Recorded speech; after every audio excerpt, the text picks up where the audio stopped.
അസ്സലാമു അലൈക്കും വറഹ്മത്തുള്ളാഹി വബറകാത്തു. എൻ്റെ പ്രവാസ ജീവിതം 18-ാം ഭാഗം ആരംഭിക്കുന്നു. അങ്ങനെ കുറച്ച് നാളുകൾക്ക് ശേഷം ഫാറൂഖ് അവൻ്റെ ഫാമിലിയെ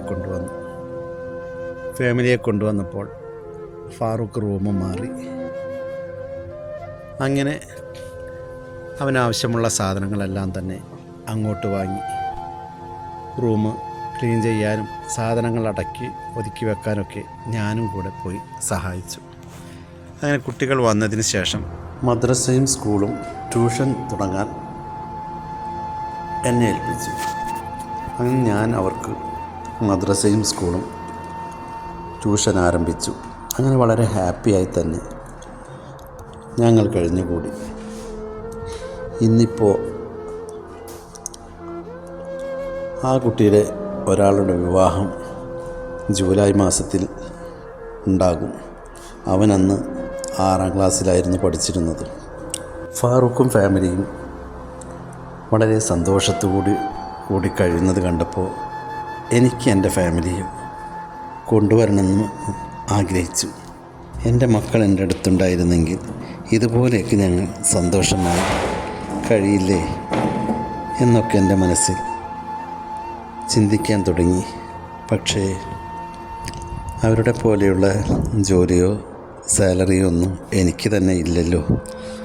അവർ സ്വന്തമായി ഒരു മുതലാളിയായി അവർ ജീവിക്കുന്നു. ഞാനൊരു തൊഴിലാളിയും. എനിക്കവിടെ അതിനുള്ള ശമ്പളവും മറ്റും ഉണ്ടാവാൻ. വെറുതെ ആഗ്രഹിക്കുന്നതിന് പണമൊന്നും കൊടുക്കണ്ടല്ലോ എന്ന് ഞാൻ സമാധാനിച്ചു. എന്തായാലും കുറേ നാളുകൾ അങ്ങനെ കഴിഞ്ഞുപോയി. ഓരോ വർഷം അല്ലെങ്കിൽ ഈ 2 വർഷം എത്തുമ്പോൾ നാട്ടിലേക്ക് പോകും. 2-3 മാസം അവിടെ കഴിച്ചു കൂട്ടും.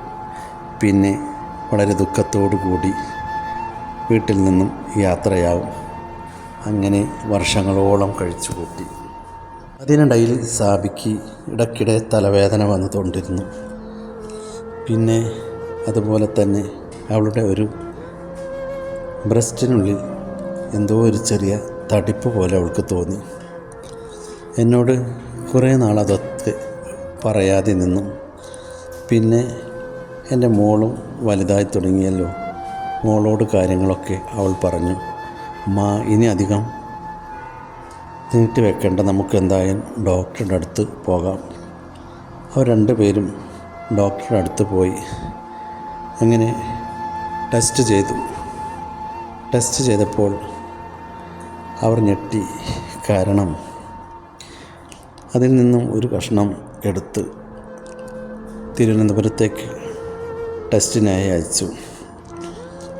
എന്തായാലും വിഷമിക്കൊന്നും വേണ്ട, നിങ്ങൾ ടെൻഷൻ അടിക്കേണ്ട കാര്യമൊന്നുമില്ല, ഇങ്ങനെ ചെയ്യാറുള്ളതാണ്, അതുകൊണ്ട് ഒരു ഡൗട്ട് മാറ്റാം എന്ന് മാത്രമേ ഉള്ളൂ എന്നവർ പറഞ്ഞ് സമാധാനിപ്പിച്ചു. എന്നാൽ ആ റിസൾട്ട് വന്നപ്പോൾ അതിൽ മനസ്സിലായി അത് ക്യാൻസറാണെന്നുള്ള.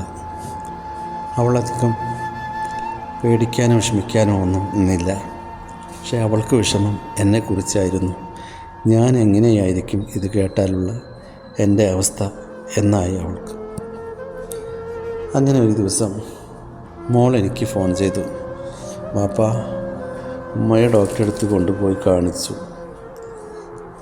അപ്പോൾ ഉമ്മാക്ക് ടെസ്റ്റ് ചെയ്യാൻ പറഞ്ഞു. ടെസ്റ്റ് ചെയ്തപ്പോൾ ഇങ്ങനെയാണ് കാണുന്നതെന്ന്. ഞാൻ ആകെ ഞെട്ടി. എന്താ ഈ പറയുന്നത്? എൻ്റെ സാബിക്ക് ഇങ്ങനെ ഒരു അവസ്ഥയോ? ഇല്ല, ഒരിക്കലും അതുണ്ടാവില്ല. ആ ഡോക്ടർ തെറ്റ് പറ്റിയതാണ്.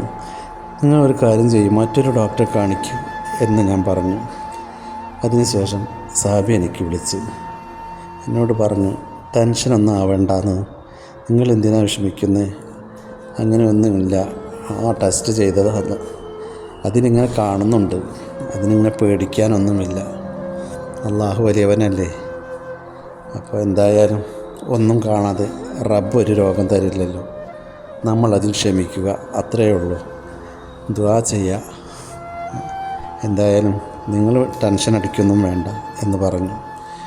വീണ്ടും 2ാമത് മറ്റൊരു ഡോക്ടറെ കാണിച്ചു. ആ ഡോക്ടറും ടെസ്റ്റ് ചെയ്യാനായി പറഞ്ഞു.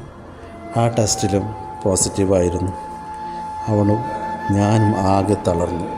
ഓഫീസിൽ നിന്നും ഞാൻ പുറത്തേക്ക് ഓടി. അവിടെ നിന്ന് പൊട്ടി കരഞ്ഞു. പടച്ചവനോട് ദുആ ചെയ്തു. പടച്ചവനെ, ഇതൊരു സ്വപ്നം മാത്രമാക്കണേ റബ്ബേ, അങ്ങനെ ഒരു അസുഖം എൻ്റെ ഭാര്യയ്ക്ക് നീ വരുത്തല്ല റബ്ബേ എന്ന് ഞാൻ അള്ളാഹുവിനോട് ഒരുപാട് കരഞ്ഞപേക്ഷിച്ചു.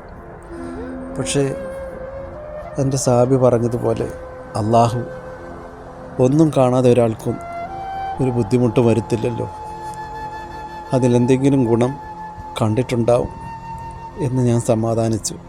ഞാൻ കരയുന്നത് കേട്ട് എൻ്റെ ഓഫീസിലുള്ള ആസിഫ് ഓടി വന്നു. അബ്ദുള്ളക്ക, എന്ത് പറ്റി എന്ന് ചോദിച്ചു. ഞാൻ പറഞ്ഞു, എടാ, എൻ്റെ ഭാര്യയ്ക്ക് വയ്യാതെ ഇങ്ങനെ ടെസ്റ്റ് ചെയ്തു, ഇങ്ങനെയാടാ അവസ്ഥ എന്ന്. അവൻ എന്നോട് എൻ്റെ അടുത്ത് വന്ന് സമാധാനിപ്പിച്ചു. അബ്ദുള്ളക്ക, വിഷമിക്കാതിരിക്കുക, അങ്ങനെ ഒന്നും ഉണ്ടാവില്ല, നിങ്ങൾ ടെൻഷൻ അടിക്കില്ലേ, നിങ്ങൾ കരയല്ലേ, നിങ്ങൾ എന്തിനാ എത്ര ടെൻഷൻ അടിക്കുന്നത് എന്നൊക്കെ പറഞ്ഞു എന്നെ സമാധാനം. രാത്രി ഞാൻ നേരം വെളുപ്പിച്ചത് എനിക്കും എൻ്റെ അള്ളാഹുവിനും മാത്രമേ അറിയൂ. അത്രയ്ക്കും ഞാൻ വേദനിച്ചിട്ടുള്ള ഒരു രാത്രി ഉണ്ടായിട്ടുണ്ടാവില്ല. എന്തായാലും ഇങ്ങനെയുള്ള രോഗങ്ങളിൽ നിന്നെല്ലാം അള്ളാഹു സുബ്ഹാനഹു വ തആല നമ്മെ എല്ലാവരെയും കാത്തുരക്ഷിക്കുമാറാകട്ടെ. ആമീൻ. ഇതിൻ്റെ അടുത്ത ഭാഗം ഇൻഷാ അല്ലാഹ് അടുത്ത വീഡിയോയിൽ കേൾക്കാം. ഒരിക്കൽ കൂടി എല്ലാവർക്കും അസ്സലാമു അലൈക്കും വറഹ്മത്തുള്ളാഹി വബറകാതുഹു.